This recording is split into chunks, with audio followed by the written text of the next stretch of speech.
Hi, welcome to my video on how to strengthen your digital portfolio, or in other words, how to successfully market yourself as a brand. Throughout this video, I will show you examples of the strategies I've developed across platforms like LinkedIn and Instagram to give you the norm-breaking creative you're seeing on the screen. My name is Vivian and I'm currently studying marketing at RMIT University. As an Asian Australian, I grew up with a lot of unique experiences that I cherish and that have defined who I am today. It is this appreciation I have for my Vietnamese experience and heritage, together with my love for all things creative, that has constructed the personal brand I strive to reflect in my digital presence. Now let's talk Instagram. As a young creative, Instagram is a space for me to showcase all of my creative hobbies, including baking, dancing, and lastly, makeup. Instagram is a space that allows you to connect with a primary audience of ages 18 to 24.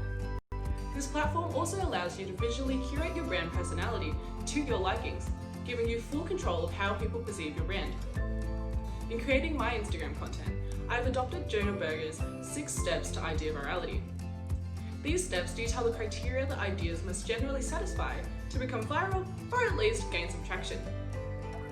Due to the nature of my content, I often opt for social currency or triggers as the techniques to emphasize and share my brand, creating socially relevant material that evoke a sense of relatability or familiarity in my audience. In applying this theory, I created my first Instagram reel displaying a makeup look, which is currently a trend in the makeup community. Overnight, the post received almost double the amount of likes I had received for any of my other regular posts on this profile, primarily for my target audience, that is other makeup enthusiasts aged 18 to 24. This goes to show that with the right technique, Instagram can be an incredibly powerful tool to market your brand. Facebook is different to Instagram in that its user age distribution is less concentrated. Although this may mean that you don't have to stay on top of the latest Gen Z trends, you may have to segment your audience according to a different set of criteria and work out what methods best communicate your brand to them. Take my relationship with my culture, for example. Via Facebook, I could no longer rely solely on my skill and Berger's virality steps. Instead, I base my marketing on the needs of a specific segment from the Facebook segmentation matrix, published in the Journal of Marketing Management. We can see here that each user segment consumes and creates varying amounts of content. In promoting my brand, I had decided to target the connection seeker segment, as they tend to consume larger amounts of content but create minimally, enjoying groups and events via Facebook.